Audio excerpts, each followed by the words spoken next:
आणि यानंतर बातमी आहे उल्हासनगरमधून। उल्हासनगरमध्ये मध्यरात्री भीषण अशी आग लागली। कॅम्प 2 धोबीघाट परिसरामध्ये गजानंद कंपाऊंडमध्ये मध्यरात्री ही भीषण आग लागलेली आहे। मनू टेक्सटाईल्ससह 8 कपड्यांचे कारखाने जळून खाक झालेत, तर परिसरामध्ये धुराचे लोट देखील दिसतात। शॉर्ट सर्किटमुळे आग लागल्याची प्राथमिक माहिती सध्या समोर आलेली आहे। उल्हासनगर अंबरनाथ कल्याण परिसरामधील 15 ते 20 अग्निशमन दलाच्या गाड्या आणि 50हून अधिक टँकर हे घटनास्थळी दाखल झाले आणि आगीला लागूनच विद्युत पुरवठा करणारा ट्रान्सफॉर्मर असल्यामुळे परिसरामधील वीज पुरवठा हा तातडीने खंडित करण्यात आलेला आहे। मध्यरात्री 12 वाजल्यापासून पहाटे अग्निशमन दलाकडून युद्ध पातळीवरती आग विझवण्याचे प्रयत्न हे सुरू होते। तर सुदैवाने या सगळ्याच प्रकारामध्ये जीवितहानी झालेली नाही, मात्र आगीमध्ये लाखोंचं नुकसान झालेलं आहे।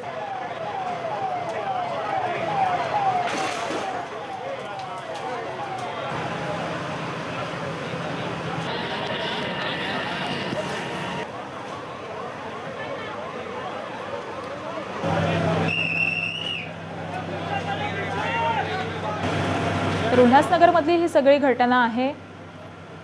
उल्हासनगरमध्ये भीषण असं अग्नितांडव आपल्याला दिसून येतोय। युद्ध पातळीवरती आग विझवण्याचे साधारण 12 वाजल्यापासूनच प्रयत्न सुरू होते आणि त्यानंतर ही आग विझवण्यामध्ये यश आलेलं आहे। सुदैवाने कोणतीही जीवितहानी ही झालेली नाही, मात्र या संपूर्ण परिसरामध्ये या ठिकाणी आग लागली त्याच ठिकाणी जवळच ट्रान्सफॉर्मर देखील होता, त्यामुळे परिसरामधील वीज पुरवठा हा तातडीने खंडित करण्यात आलेला आहे। उल्हासनगर, अंबरनाथ, कल्याण या सगळ्याच परिसरामधील जवळपास 15 ते 20 अग्निशमन दलाच्या गाड्या या घटनास्थळी दाखल झाल्या आणि 50हून अधिक टँकर हे देखील घटनास्थळी ही आग विझवण्यासाठी दाखल झालेले होते। तर शॉर्ट सर्किट झाल्यामुळे आग लागलेली आहे असा प्राथमिक अंदाज हा सध्या वर्तवण्यात येतोय। मात्र या संपूर्ण आगीमध्ये जीवितहानी झालेली नाही, मात्र लाखोंच्या या कारखान्याचं नुकसान झालेलं आहे।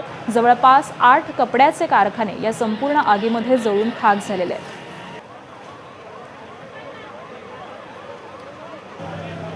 आणि याच सगळ्या परिस्थितीचा आढावा घेतलाय आमच्या प्रतिनिधींनी, आपण जाणून घेऊया। उल्हासनगरमधील धोबीघाट परिसरामध्ये भीषण आग लागलेली आहे। मी सध्या उभा आहे उल्हासनगरच्या त्याच धोबीघाट परिसरामध्ये आणि आपण पाहू शकता आणि 3 माळ्याची ही इमारत होती आणि या इमारतीला अचानक या ठिकाणी आग लागलेली आहे। एकंदरीत पाहायला गेलं तर या इमारतीमध्ये मनू टेक्सटाईल म्हणून या ठिकाणी कंपनी आहे।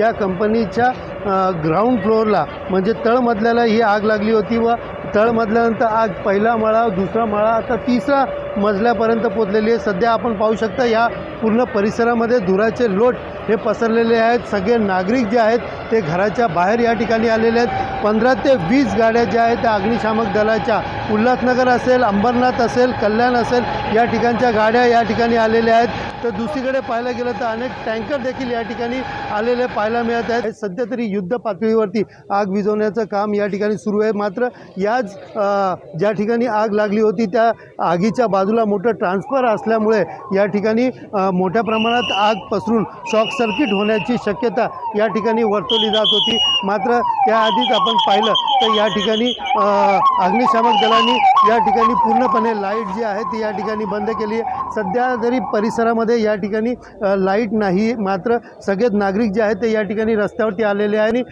अग्निशामक दलाकडनं युद्ध पातळीवरनं या आगीवरती नियंत्रण मिळवण्याचं काम सुरू केलेलं पाहायला मिळत आहे। कॅमेरा पर्सन विशाल गुप्तासह सुनील जाधव, ABP माझा, उल्हासनगर।